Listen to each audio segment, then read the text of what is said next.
Streaming from the Oilers Live Studio. Subscribe or follow today.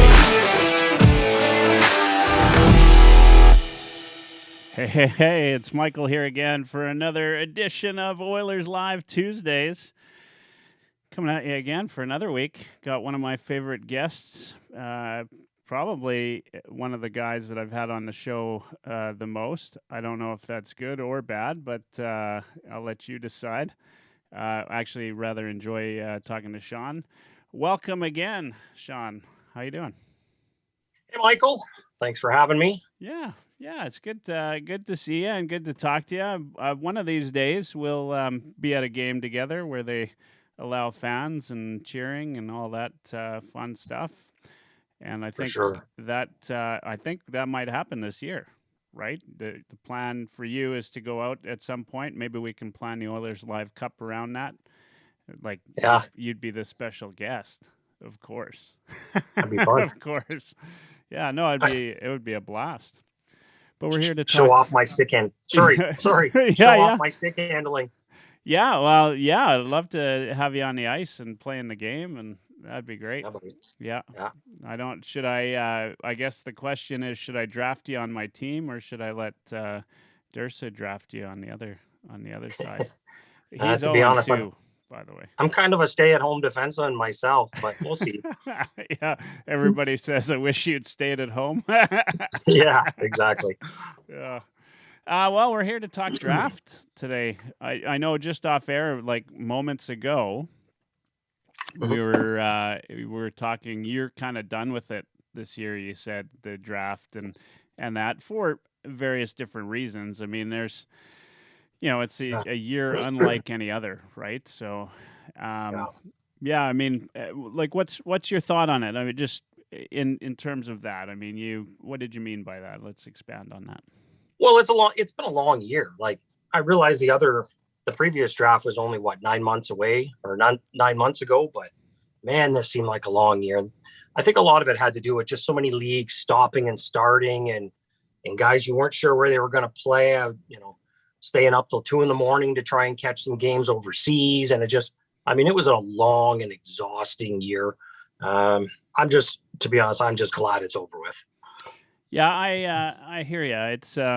It's been a weird year, obviously, for hockey. Not just NHL, right? But I think that it's been tougher for like the juniors, the minors, all of those leagues, right? Here in Halifax, the Q had how many times off and on, and then even the amount of teams that were playing and where they were able to play and how they played was all. Every time I went to go catch a Mooseheads game, by the way, they put the province in lockdown, so I stopped buying tickets because I felt I felt somewhat responsible. I hear you. Yeah, so I mean, let's talk. I want to catch up because I come on to the OilKnight.ca. That's the website where people can find your stuff. I watch you on Twitter all the time. But you're constantly changing the site and you're changing who you work with. And tell me a little bit about the OilKnight Prospect Network first, and then let's talk some entry draft. Yeah, so the goal is, or the goal was anyways, to cover Oilers prospects in all leagues. And then I have a couple of guys, Spencer Pomodi and Loic Rainville, cover the Q and the WHL for us. And I was going to cover the OHL. That was kind of the plan. And we're really kind of CHL focused. We weren't really going to focus on too many other leagues or prospects other than the CHL and Oilers prospects. But of course, like we said, this season kind of changed everything. But moving forward, that's kind of the plan, just to kind of keep fans updated. Obviously, we don't charge anything for the blog. Everything we do is for free for the fans, which I'm pretty proud of. And we're just, like I said, I'm kind of fortunate being in Ontario, being in this market, to kind of provide content to a different market in Alberta. You don't really have, much access or privy to the OHL. So I just try and provide that content and fans seem to enjoy it. So we've had a good thing going. We've been doing it for about 5 years now and just going to keep on doing it, see what happens. Yeah, and I mean, it's kind of interesting, right? I mean, there's so many. You're based in London. So Yeah. many great players have come out of the London Knights organization. So you've had a chance to watch. You're a London Knights season ticket holder, right? Or at Uh, least you go to a lot of well, games. yeah, my family is. I don't have Yeah. them All specifically. right, but you go often Yeah. enough, if not all of them. Yeah. So you've seen quite a few players. Obviously, quite a few have gone on to be drafted by the Oilers or spend some time playing for the Oilers. Do you know how many? Is it like I can only, I mean, off the top of my head, I can think of two for sure, right? Bouchard and Shrimp, but like who else? Sam Gagne. Sam got. Jeez, Yeah. people are gonna throw. They're gonna throw me off my own show. Sam Gagne. Yeah. That's Not, a big one. yeah. Knights that have been Oilers. We didn't draft Did we draft Danny Severette or was that Philly? And then we traded. I can't remember. Yeah, But Severette was. I don't know. Yeah, Danny Severette was. He played for the Knights too. Other than that, not many. I mean, Pat Maroon played for the Knights. Obviously, we didn't draft him, but we traded for him. So there was one there. But other than Shrimp and Bouchard, I think that's pretty much it. And then, of course, Gagne. Yeah, one of these times we're gonna have to chat about Robbie Shrimp because he really lit it up. Like when he was in the OHL, I mean, he was. I remember when he went back and he almost won the scoring title that year, playing half a season. Right, like he was something else. Now he's, I think, running a power skating school in New York somewhere, but quite talented offensively. If he could just get anything remotely showing a defensive game, he might have done something. Yeah, I looked up real quick. Peter Ing, he was a Knight too. I couldn't remember if Edmonton drafted him or if it was somebody else. And the Leafs actually drafted him, and he did play. He played in London, and he did play in Edmonton. But yeah, Robbie Shrimp, I mean, he was phenomenal. Him and Corey Perry together on a team, a junior team, like that was just insane. And I mean, I'm sure we'll transition into this, but a lot of what I do, I mean, when you do this long enough, you notice a lot of trends and you make a lot of mistakes, right? And with Robbie Shrimp, he was one of the guys that I really did think was going to be a legit NHLer. I kind of overlooked his red flags and I figured, well, he's just got too much skill. He'll just make it because of that skill. And that's one of the lessons I kind of apply to this even still in my system is, don't be blown away by somebody's amazing skill. Translatable skills, the red flags matter just as much. And all these guys that bust and don't make it, they have glaring red flags, just like Yakupov did. And people just overlook those and but look how many goals he's going to score, right?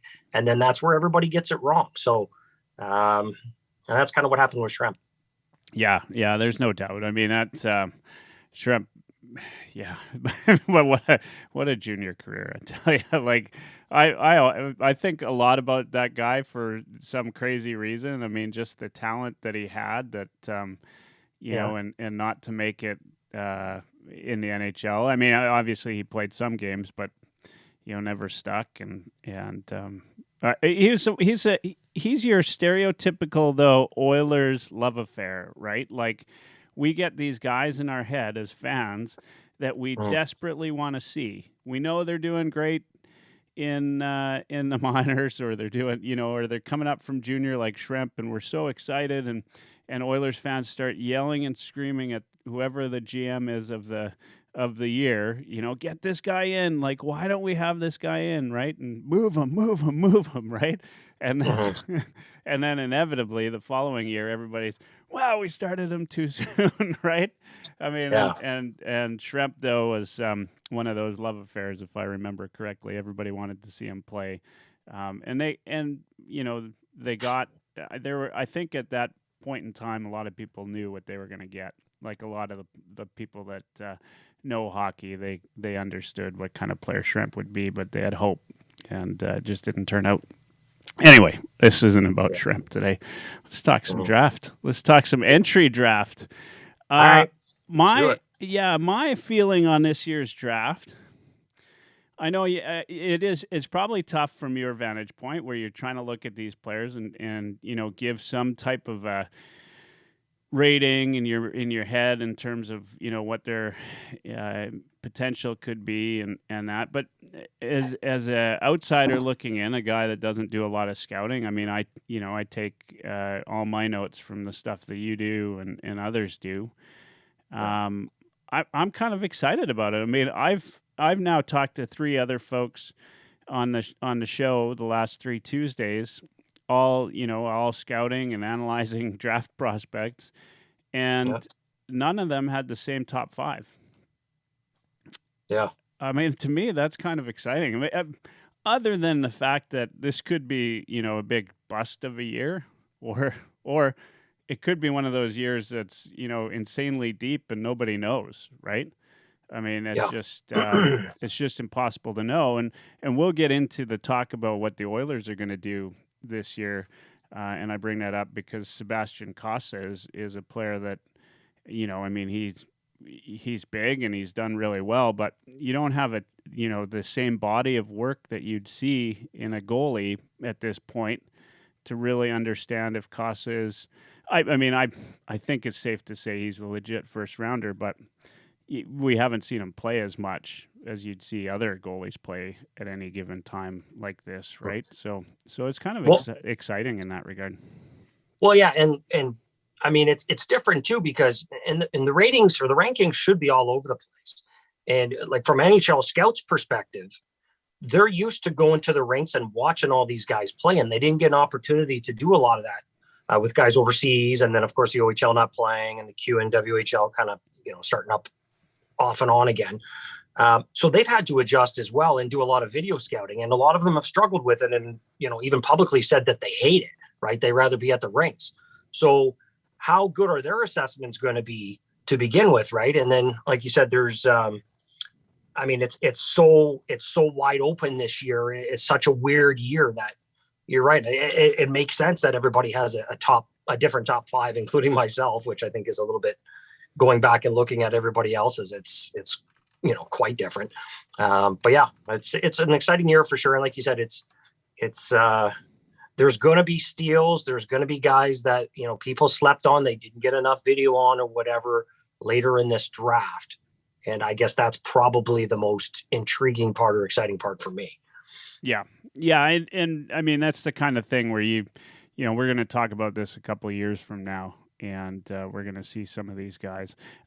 I think in the top 5, it's safe to say, well, I was thinking it was a top 5 up until about a week ago. I started looking at everybody else had a different top 5, so it's more like a top 7, top 8 now is kind of where, I've seen guys anywhere from 1st to 8th on some draft rankings.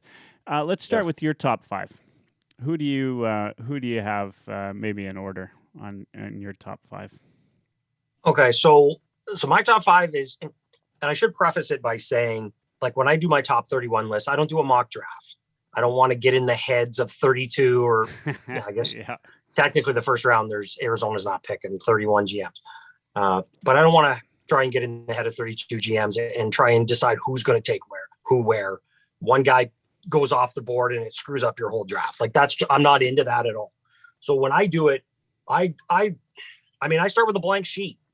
I mean, I look at the NHL Central Scouting. I look at their list of all the A prospects and the B prospects, and one's ranked C. And I just kind of go through there and I start with the A and I just start knocking them off. I start watching them and I make notes and do whatever. And eventually by the end of the year, I come up with my own list. It's blank. I don't look at anybody else's consensus rankings. I don't care about any of that. And what I look for is NHL translatable skills and red flags. And then based on that, I make my assessments. And I decide who I think whose game translates the best to the NHL, who's going to be the best NHL prospect 10 years from now.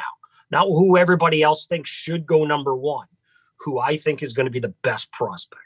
And doing it this year, the guy that stood out for me the most was Luke Hughes, Quinn Hughes's and Jack Hughes' younger brother. He's number 1 for me. He's like Quinn Hughes. He can pretty much do everything Quinn can, but he's bigger, he's stronger, he penalty kills. And he's just, I mean, he's so talented. He reminds me so much of Cale Makar. He's going to be a premier offensive defenseman in the league. He's got to shore things up a little bit defensively, but all offensive defensemen have to do that. And I'm pretty confident that he will be the best player from this draft. I see a lot of Owen Power, and I'm just not as high on him long term as a legit number one high scoring defenseman, and that's what I see Hughes as. So he's number one for me. And then number two is Dylan Guenther, the Edmonton Oil Kings. Oh wow! Yeah, I've seen him all over the place in the top 10. For me, he's the best forward in this draft. He's got a lot of those. He's got elite hockey sense, awareness. Like I watched every single game he played, went back every shift of every game, and he has the elite shot, so he can score. He's got great patience and poise with the puck. There's certain guys that just, like Crosby and Stamkos, that just have that feel. They just know what they're doing when they have the puck. They don't panic. They make all the right decisions. And Guenther does all that for me. He's a strong skater. He's good defensively, 200-foot game. He can really do it all. He plays on the penalty kill too. I just think he has elite hockey awareness and elite hockey sense, and he's going to score a lot of points in the NHL. So he's number two for me. I think he's the best forward, hands down. Do you want me to keep going, or? Yeah, no. Well, I mean that's good. So you've got Hughes at 1, yeah, and Guenther at 2 for those watching live. Yeah. I mean that's I've seen Guenther at 2 in a couple, but I've never seen those two sort of 1, 2. So that's that's kind of off the board right away. Like typically. If you had Hughes, a lot of people have power second, right? Or power first, Hughes second. But I've seen Guenther in there where maybe somebody's not as big on Hughes, and they've got him after power. So kind of interesting. But I mean, from what I've seen, I like what you've said about him. It sounds legit, right? Like it's. A lot of people have a lot of good things to say about Guenther. Well, and the thing is too, like I honestly don't think that NHL scouts do a very good job of scouting the WHL at all. Like just even in a normal year. I remember last year it was what was it, March or April? I was doing all my assessments. I was going back and I was looking at Tristan Robbins out of Saskatoon. Yep. And I remember thinking, why, this guy looks fantastic. Like, why are more people not talking about him? So then I, tried to go on YouTube and look for videos and highlights and that, and go on Twitter and see what everybody's, who's talking about him. And really nobody was, right. So I had to make my own highlight video of Tristan Robbins. It was like the first one on there on YouTube. And this is March or April. And I just, showed the kid a lot of love. And then, once it got to May and June, then some publications were putting out, we were sleeping on Robbins. And he started climbing up their draft boards. And I'm thinking, well, where have you been all year? Like, he's had a great year all year, right? And there's plenty of examples of that. I mean, I remember Elite Prospects even saying they didn't even scout him at all really until like June. So I think sometimes I kind of feel like the WHL is like the forgotten league when it comes to scouting. And for me, I watch every game of Guenther this year. I watched a lot of them last year too. He put up big numbers last year. I think the only thing that people don't like, or the reason why they have him a little bit further down, I think they feel he doesn't really drive possession a lot. And that's kind of the new trendy thing. You got to be a driver of possession or you're not really worth a top pick. But for me, he's certainly capable of doing that. I think he's more of a smart, patient player. He'll rather dish and get open, and he kind of reads the play a bit more, where a guy like Lafreniere, for example, would just take the puck and put his head down and just skate through everybody.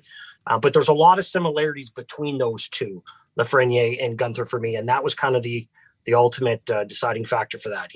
I think he's a terrific forward. I think people are sleeping on him, and I think he's going to be a great NHLer.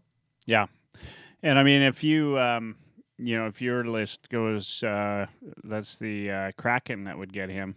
Obviously, West Coast team, right? So, Well, again, keep in mind, yeah. this isn't a mock. This is no. I know it's not a mock Yeah. draft. If they took I best don't expect available you. based on I your don't list. Right. I don't expect Hughes to go 1, and I don't expect Gunther to go 2 necessarily. Yeah. I'm actually. should. I would be surprised if Power doesn't go 1. Personally, all the talk about him and that, but you never know. I mean, there's. Well, yeah. Can I address that? Yeah. Okay. So I have Power 11th in my Oh wow. in my top 31. Yeah.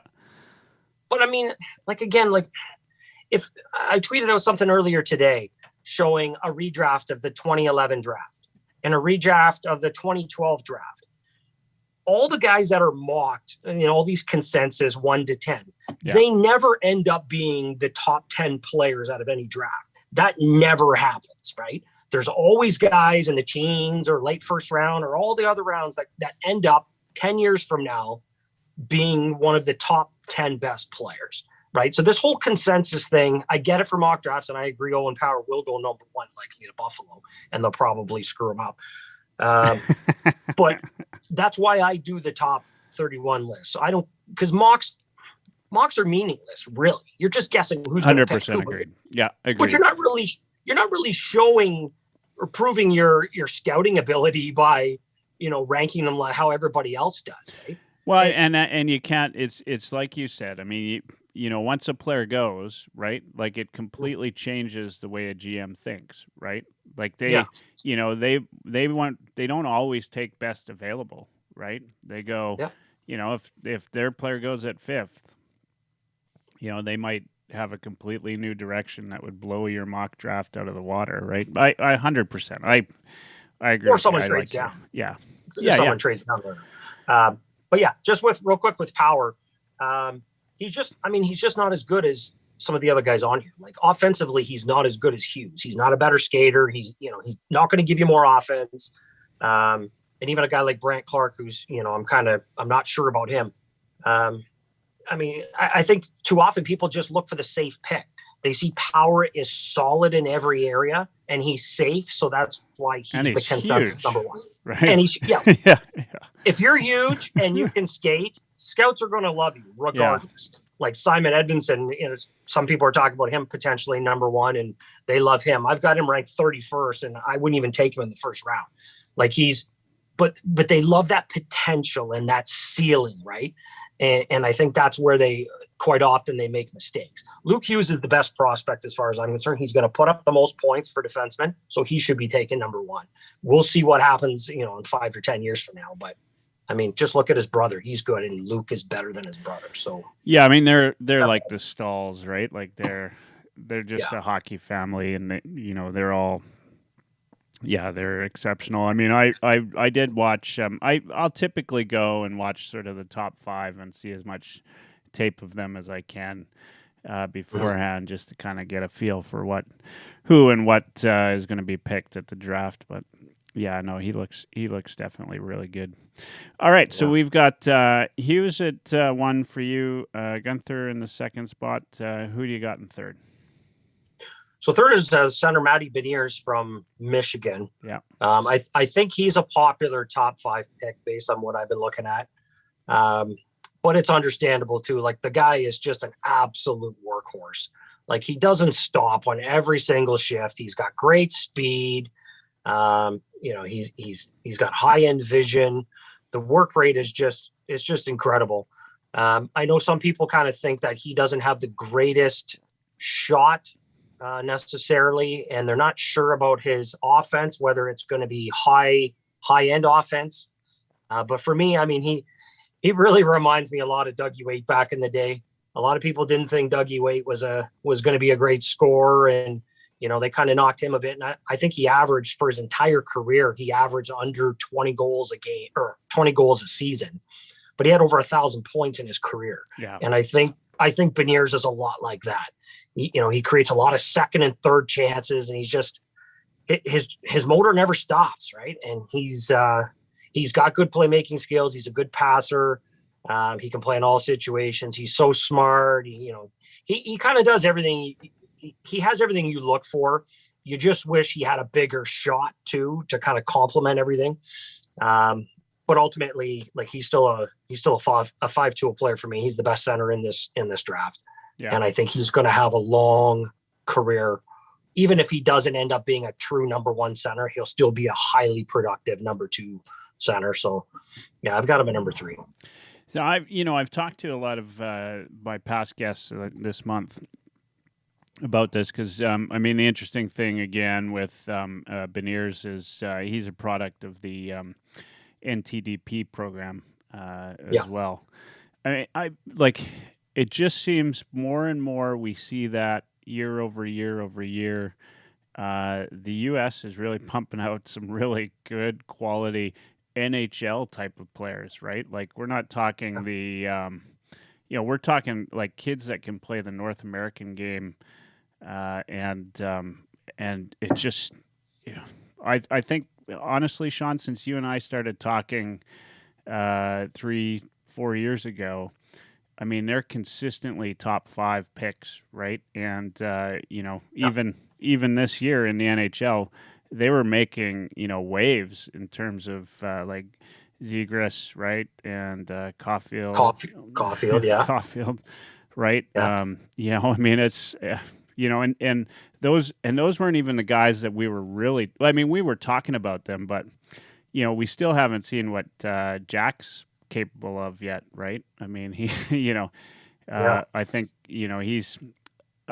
I think he's still got lots left to go, and of course he's in a tough spot being in Jersey, but I mean that program is just outstanding, and not a surprise that Beniers is part of that. Your boy Brady Tkachuk, don't forget him. Yeah, that's I love right. him too. Yeah, I know. We'll talk about Tkachuk style players right away because I've asked, and we'll get there. But okay, number 4, who do you got? So number 4 is probably going to shock anybody that does mock drafts and all that. But for me, I don't care. I really, really like Nikita Chibrikov. Anybody that watched Sons of Anarchy, I like to call him Chibs. Chibs is he's so incredibly skilled. He's got some of the best stick handling and puck skills in this draft.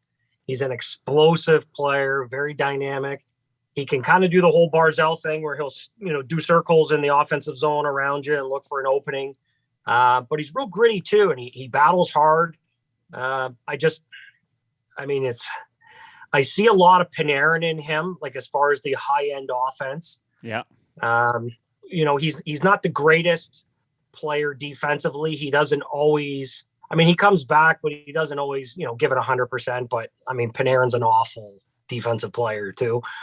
It just in terms of skill, speed, explosiveness, and determination, work ethic, he's right up there for me. I know a lot of people like William Eklund and he's kind of a similar player, but I think Chibrikov has that high end skill and better finishing ability than Eklund. And he's more of a driver. Like he'll go right up the middle of the ice. And when I was scouting the Oilers there, Maxim Daneshkin and Berezkin, they kind of bounced around a bit in Russia in the VHL and the MHL. I got to catch Chibs a few times there, and I was just kind of blown away, like, oh my God, who is this guy? And then when they had when they did the U18 tournament, Chibrikov they named him team captain, and that was the team that had that Matvei Michkov as well. And Chibrikov was the captain, and I thought he was absolutely unbelievable. He had the most points in the tournament for 2021 draft eligibles. I think he was much better in the D zone as well. He just looked like a complete player to me and in a real NHLer. I already liked him going into that tournament, but once I saw him against, the other team's best, the other country's best, that kind of sealed the deal for me. High offensive talent. Yeah. So did you watch some of his K games this year? KHL? Chips? Yeah. No, MHL. Oh yeah. It's kind of like the OHL of Russia. Yeah. And he was down, and the VHL too, which is like the AHL of the KHL. he was dominant in both those leagues. Like he was doing stuff that just unbelievable, stick between the legs and just nonstop motor. He is absolutely supremely gifted. A lot of people are sleeping on him too. They got him, late in the 20s because they're not sure because he's a smaller guy. And yeah, I don't know. They don't like his defensive game, whatever. But yeah, he's high end ceiling for that guy. Well, that's interesting. So we'll chat about him because I think, one of the interesting things this year brings up, right, is, there's going to be people sleeping on a number of picks that are going to, be bona fide NHLers just because they, haven't seen them play enough, right? And maybe he's one of them, right? And if he's, I knew the name, but just like you said, I had to look at some of the draft rankings that I've seen. I've seen him as the highest I've seen him as 23rd. So, so I wasn't expecting his name on the top 5, but there you go, blowing out my theory that there's even a top 5 this year. It's more like now you've got it into a top 25. Well, again, just go back through all those redrafts, right? There's a ton of guys. Kucherov is in the second round in his draft, right? 53rd overall, I think, was Kucherov. There's no doubt in my mind, whatsoever. Chibrikov is a top 10 talent in this draft, easily. Top 10 skill for sure in this draft. So, whether he makes it or not, that's a completely different story. And Edmonton has a horrible history of Russians and that, although Ken Holland has a good history with Russians. So I don't expect Edmonton to draft him if he was there at number 19. Yeah. And I'm sure we'll get to that, but he would be tremendous value if he was there. I think he's going to be a steal. Yeah. No, that's interesting. Well, that's good. Throw me for a loop once in a while. That's all good. And number 5, who you got there? Is this another one that's going to be a surprise? Yeah. I actually forget who I put number 5. I'm pretty sure it's Coronado here. Let me bring it up here. Oh no, actually, I put Wallstedt number 5. Jesper Wallstedt. Whoa. The Swedish goalie. I was he was top 5, 6-ish for me there. I think he is. He reminds me of Andrei Vasilevsky. He's so solid. He sucks up all the shots, rebounds. He doesn't give you much. He's so fundamentally sound, and he's played in so many high pressure tournaments and situations, and he's just been outstanding. I like him better than Askarov last year, who I thought was I think his glove was a bit of weakness, and he kind of struggled with the mental part of the game a little bit, and throwing a stick all those times. He had all kinds of issues there, but Askarov is much more athletic. Wallstedt is much more technically sound fundamentally. He doesn't come out and take a lot of chances. He's big in the net, square to the shooter. There's a lot to like about him. So when I do this list, I envision him as being a true number 1 goaltender and one of perhaps the best in the NHL at some point in his career. So why not put him in top 5? So that's where I got him. Now, I'm not even sure you could answer this question, but if you had the opportunity to run a team as GM, would you pick a goalie in the first round? If I was an Oilers GM? Yeah. At 19, you mean? Well, yeah, at 19, at anywhere. Would you? I mean, it's a scary proposition, right? Because at that age, you really don't know. We've seen some good goalies. And for the most part, a lot of the great goalies in the league were never drafted in the first round, right? Well, okay. So let me address that. That's a good point. It's a good question. So the answer is yes, I would. I would take Kosa at number 9. Wallstedt's not going to be there, but I would take Kosa for sure. Couple things. So first of all, there's this thought that, well, if we take a goalie, he's not going to be ready for a long time. We should take a forward, high impact forward or something that's going to play right away. At number 19, you're not going to get a forward that's going to step in year 1. It's probably going to take them 3 years to get there. They're actually going to have any type of impact at all 3 years. Yeah. Sebastian Kosa, in comparing his numbers to, I went back and looked at Carey Price, who played in the WHL. Yeah. and Carter Hart, who played in the WHL not too long ago, right? And I compared their numbers, and Costa's are right there with both of those guys. And he and both those guys joined the NHL in their third year. They were in the NHL in their third year. And I think that I think Costa has the ability to do that as well. And with the goaltending, for so many years, you're right. There would be all these first round goalies and they would all turn out to be busts, or they wouldn't pan out right. But if you look at it historically in the last, say, 10 years, it's actually been really good. Like Vasilevsky was taken in 2012. Yeah, he's a first. Well, just look at the Final Four in the NHL. Right, Vasilevsky's a first round pick. Fleury's a first round pick. Carey Price was a first round pick, and then who was the other team? Montreal, Tampa, Fleury, and then oh my God, who did Tampa? Oh, and Varlamov on the Islanders. Varlamov was also a first round pick.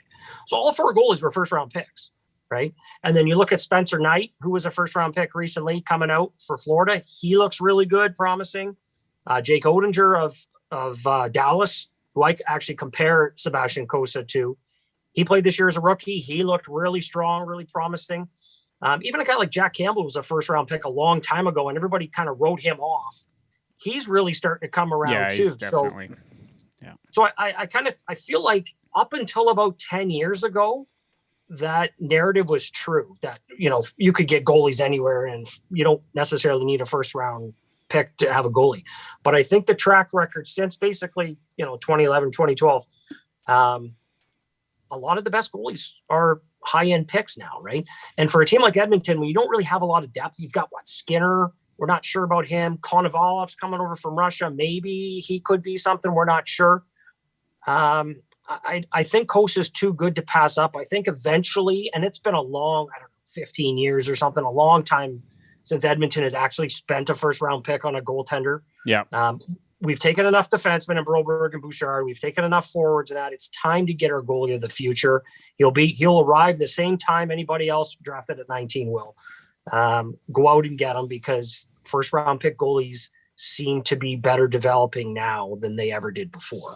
Yeah, and Costa, he's big. Like, he's a big goalie. And athletic. Yeah, athletic. Yeah, that's the word that I hear on him, right? Is for his size. He moves really well for his size. I've heard. There's very little you can say poorly about a guy with that record, right? Like, especially in juniors where they're lighting him up like crazy. And what did he lose, one game this year? Yeah, but he only played his own division, so you have to kind of take that with a grain of salt. But what I actually did when I was comparing it there is I went back his year before, because he's an older birthday too. So I just looked at his previous season last year and compared it to Carey Price and Carter Hart's actual draft year, and the numbers are still like right there. Like, he still matches them pretty much, right? So I'm pretty confident he's going to be a really solid goalie. Like you said, you don't find too many 6'6" goalies that can move like him. He takes up a lot of the net and he covers a lot of space. But again, goalies are voodoo. You never know. But I think you got to play the odds here and. Yeah, so it's a good transition into, what are your thoughts on the Oilers at 19, right? Mm-hmm.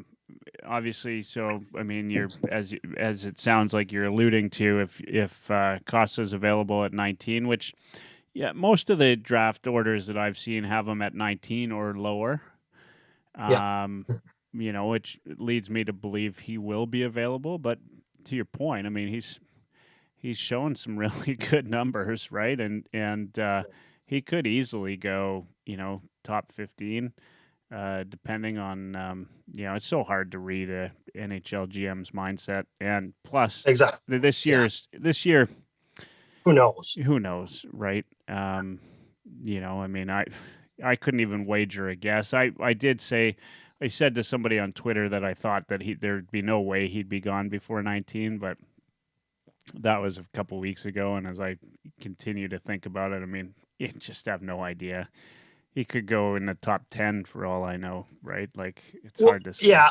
Well, if you look at history tells us that, like, there hasn't been two goalies go in the first round since 2012. when Vasilevsky and Malcolm Subban. So that's almost 10 years. Only one goalie is or none have gone in the first round.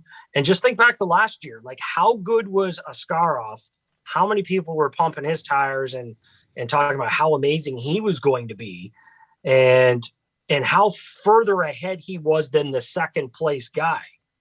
And where did he ultimately get drafted? What was it, 11th? I believe Yaroslav Askarov. Again, you said it's a different year for sure, and nobody really knows. Yeah, he went 11th to Nashville. So if he's the number one goalie by far, goalie prospect, and he still only went 11th, then maybe Wallstedt doesn't go till 10th or so, and then you're only looking at there's about 8 teams between that and the Oilers, and what are the odds another goalie's going to go, right? So I think you're right. I think he's going to be available there, and quite honestly, I think Edmonton's going to take him. Or they should anyways. And if they don't, then they should just trade down or trade the pick for a legit NHL player. But I think he should be the guy they should be zeroing in on. Yeah. I mean, there's nothing to indicate that they wouldn't, right? I mean, this is, one of the nice things about their situation with Casa is the opportunity to see him there. And obviously I guarantee you they've had conversations with him already and talk to him, whether it's around the rink or otherwise, right? I mean, I guess it's a little bit of a different year given the fact that they probably weren't allowed in the same room together. But he was local. He was local, right? So was local, yeah.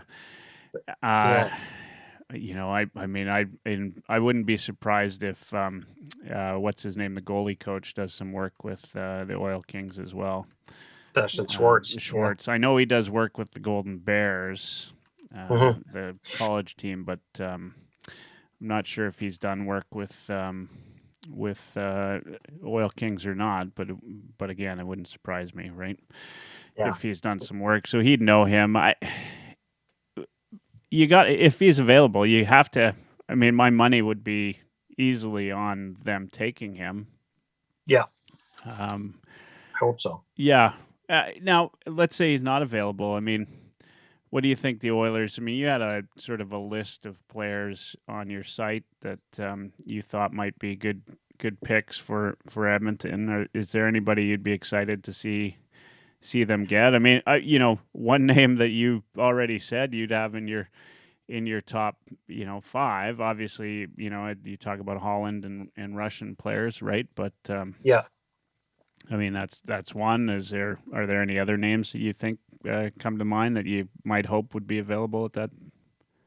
Yeah, well, 3 guys actually that come to mind. So the first is Matthew Coronado, who I ended up having put 6th overall in my list there.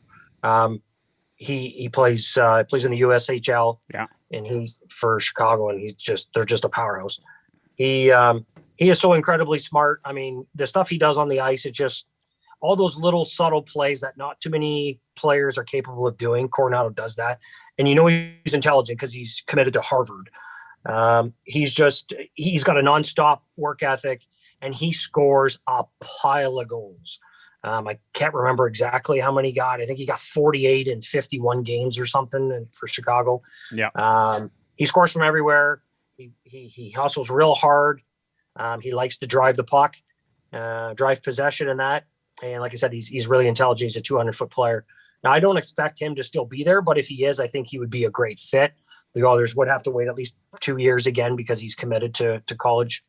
And then the second guy would be, you had mentioned Brady Tkachuk there before, a style like Brady Tkachuk. And I think the guy that's probably the closest to that, I have ranked number 8 overall, is Mike Sillinger's kid, Cole Sillinger.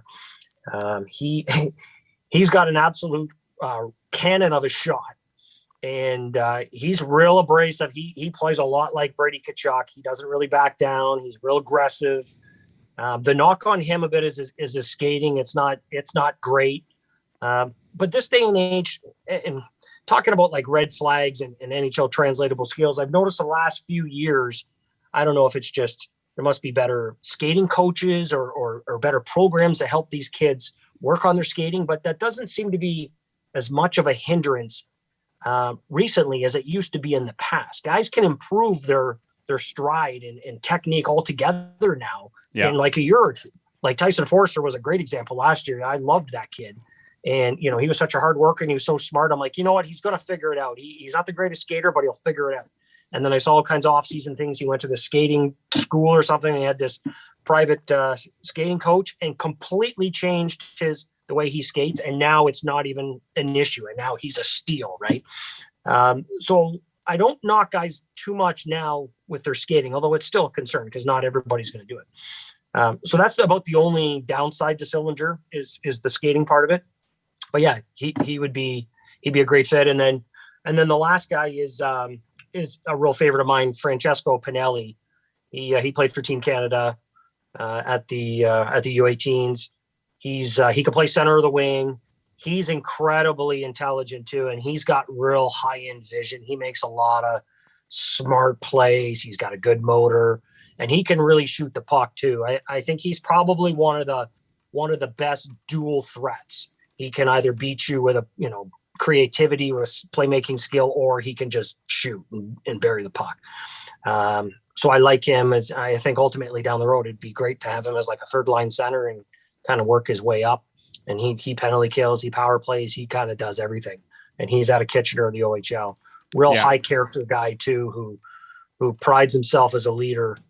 And I remember when he came into the OHL, they asked him, one of the interview questions were, do you have any type of superstition or anything you do before the game? And he says, yeah, I like to say a prayer before the game. So, he's a good kid, a high character kid. Yeah. And I'd love to see him on the Oilers too. So any one of those three guys, I think would be great, but realistically, I would still probably trade down if Kosa was gone. Yeah. Okay, that's awesome. I do have some information. Kirk Morris, who's watching on YouTube right now, says Casa does a lot of work with, I'll probably get the name wrong, but Curtis Mucha, who is a former U of A goalie, who no doubt did some work with Schwartz. So there's definitely a connection there. There's no doubt. I mean, they would have seen Cosa the year prior. So you got to figure that, there's a lot of, if he doesn't go to Edmonton, that's because they know something nobody else does. Right. Right. That's the way I would be thinking about it. Yeah. I don't see why they would, like, if he's on the board, I don't see how you pass on him for another forward that's 3 years away anyways. Why not get your goalie of the future and stop this revolving wheel of goaltenders? But we'll see. We'll see what happens. It's what I find funny is that I mean, as we know, I mean, Oilers fans are all over the place, right? You talk about this potential of maybe picking up Casa in for the 19th pick, and there's a whole suite of fans that are upset about it and saying, why we need goaltending today. And then those same fans, though, tomorrow will be saying, why are we rushing this guy right into the league, right? And so it's just, you can't win. Which while I've got you today, we're going to take a couple minutes and talk about Ken Holland because I know. All right. Let me take a drink. Yeah, for this take a couple of drinks. We've got just over 5 minutes left in this show. And a couple of things I want to talk about. So while I've got you, I mean, normally we talk draft, but we've talked a lot of draft upcoming. Draft is first round's Friday, second round Saturday, 2nd through 7th on Saturday. Be exciting. They're doing it all by Zoom call again, right? Is that, or are they meeting in person? Yes. Yeah. Yeah. I don't know. I don't know. I mean, I watched the first round usually. Well, as you know, I've watched it with you. I think most. We did a live draft one here. We did it live. That's right. Take Dobson. Take Dobson. Right. I remember that. Yeah. Oh, I've asked everybody, by the way, this past month, and whether people care or not that are watching. I have got. Of course, I'm in Halifax. I'm a big Brady Tkachuk fan. In fact, I'm a Kachuk fan. Like I hate him, but the Kachucks play the style of game of a player that I'd love to have on my team, as you know, quite well. Yeah. Which is why I hate them. How about Zachary Leroux? Where do you got a guy like this going? I mean, he is, he's that piss and vinegar type of kid. That's I think his future in terms of this draft all boils down to how well he does in interviews, because he's a talented offensive player, and it just, the problem is he sort of goes off the off the rails once in a while, kind of like somebody who you'd know well, Kadri, right? I mean, it's yeah. So what's your thought on Zachary? I'm not a big fan, to be honest. Yeah. And it's not even just so much the attitude and like the undisciplined plays. He doesn't do much for me. Like, there's, even in the neutral zone, like he doesn't really carry the puck, and he doesn't drive possession. He's really he's good like from the circles down, and that's about it. Like, that's his game, is down low. Yeah. But everywhere else, I find him to be lazy. I find him to take shifts off. Poor work ethic, not good decision making at all. Skates into traffic. Like, there's a lot of red flags there. And like I said, not even counting the character issues in that. He's one of the guys, and he's in my honorable mentions there. When I put the second part of my top 31 out there, I mentioned him and a few others that didn't make my list, like Ken Johnson, for example. And there's just too many red flags for me. I'd be really surprised if he went in the first round. I think he's going to be one of those guys that drops. I think he should drop. I have him like in the 4th to 5th round, to be honest. Oh, wow. I wouldn't, to be perfectly honest. I wouldn't even draft him. Yeah. There's just too many things I don't like about him. His game, obviously nothing personal. I'm rooting for all these things. Yeah. Sometimes you have to clarify that. People think it's personal. There's too many things I don't like about his game. So I would definitely stay away from him. But I do get the appeal, and could he be another Kadri? Maybe. I wouldn't risk it. Yeah. And I don't know that I'd want a Kadri on my team, to be honest with you. It's up in the air whether or not I'd want a player like that. I think, and I've watched Leroux play. I like the player, actually. I don't mind him, but I'm with you. I don't know that I'd take a chance on him. It's we've got a guy who's coming up to free agency right now in the NHL in D'Angelo that like just doesn't know when to quit, right? And I'd be surprised if we see him play in the NHL next year, right? He'll probably go and play in Europe somewhere. Or did he get signed today? Real quick. There's a guy from Halifax that would be a nice sleeper, like in the 6th or 7th round. Yeah, and he has the best name. He has the best name ever. Robert Orr, another Bobby Orr. Yeah. I've seen him. Yeah. Yeah, I mean he's raw, but he's got enough tools. He's got good size and a shot and all that. I think he might be a 7th round sleeper. Somebody to keep an eye out for. Anyways. Well, the guy that went 5th round last year was Denoyer. Yeah, and Elliott. Elliott. Yeah, I really like him, actually. Yeah, he's good. Yeah, he's good. And I feel like he's a bit of an underrated player, and mostly because of Leroux on the team. They don't notice him as much, but every time I watch him play, like if he's got on games and off games, but when he's on an on game, he just doesn't give up. Like, he's a little, like he just keeps going, and he's the kind of guy that can have a breakout game and really change the outlook for you. But anyway, all right, enough about Halifax. We're not here to talk about the Mooseheads. I'm just kind of interested in Leroux and seeing where he goes. People have him all the way. Like, I've seen him top 10. And I don't see that. He's consistently dropped. I think a couple years ago, people had him kind of looking like a top 10 for sure, and then as he spits on more and more players, he kind of moves a little bit further down the draft order, and we'll see what happens there. All right, let's talk. We've got a couple minutes. Okay. Expansion draft tomorrow. Big tomorrow. Quickly. Thoughts on Oilers' protect list? Of course, you can't talk about the protection list without talking about the Duncan Keith trade. Yep. Right? What's All your right. thoughts all around? Rapid fire. I think it was a horrible trade. Obviously, shouldn't have traded for Duncan Keith, period. Yeah. And the fact that you did, why are you paying all that money? They should have paid you to dump him. Should have protected Caleb Jones and kept him. He's going to be the better player. We're going to regret it 3 or 4 years. I'm telling you. As far as the protection list goes, I think we should have protected Tyler Benson. He's busted his ass in this organization, and he's been dominant in the AHL, and he hasn't really been getting an opportunity. He's been patient, and to just kind of throw him in the wind, I don't like how Edmonton is treating their prospects. I think he should be protected over a guy like Cassian or Archibald, who I love Archibald, but you got to look at it long term here, and who's going to take Cassian, and if they do, they're probably doing you a favor taking that contract off your hands. He didn't do anything in the playoffs or regular season anyways. I think I don't know what Seattle's going to do. I hope they take Jujhar Khaira. That would be fantastic.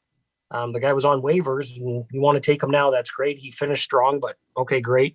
But yeah, I'm out of all this, I'm just concerned with, and I don't think Tyler Benson's going to be amazing by any means. And I actually think that he'll probably eventually move on.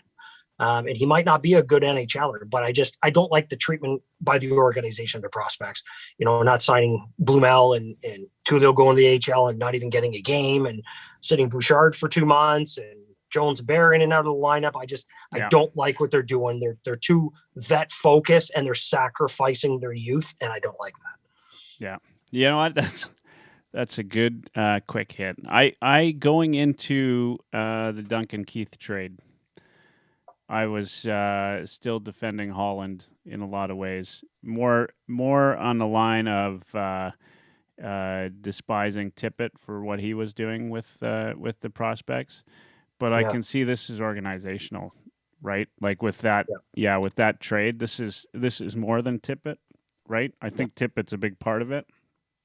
But but either Tippett's pulling the strings, which I would think is unbelievable, right? Like, and sad, or Holland and Tippett are fully aligned, right? And it's a scary prospect for me. We'll see what happens, but he's got to do something now, right? I mean, he's I don't get it. I was 100% behind Holland, right, until that trade. And I was sitting back. I wasn't fully out defending him or anything, but I just I had a lot of belief in what he was trying to do. I think it was time for a patient GM in the organization, but drafting Keith, trading for Keith just.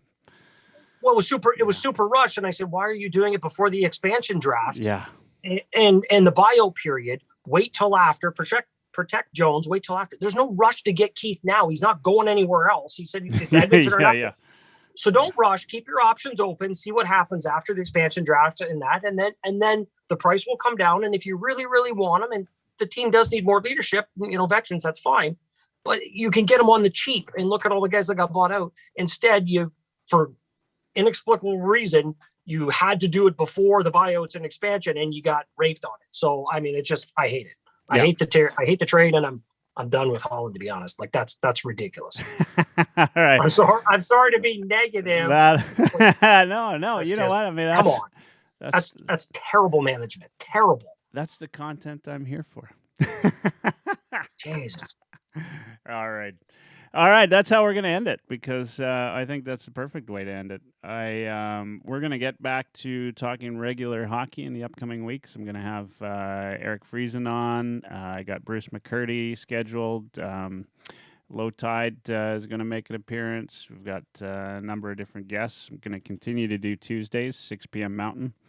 Get a lot of guests. I've got some upcoming announcements that I think are exciting, at least for me. I won't let them out right now. But tune in. Obviously, tomorrow is expansion draft. We'll see what happens. I think the big story is whether or not they take Carey Price.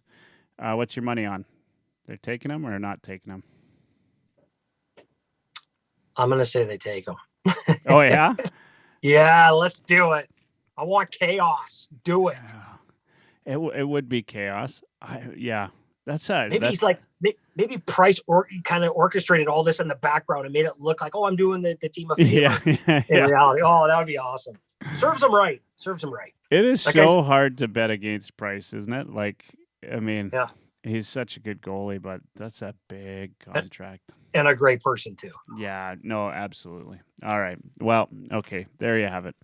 And then, of course, draft is Friday and Saturday. So lots going on. They put out the pregame or the preseason schedule today, I saw. So it's starting to feel a little real. And looks like we might actually get out to a game. So stay tuned for that as well. All right.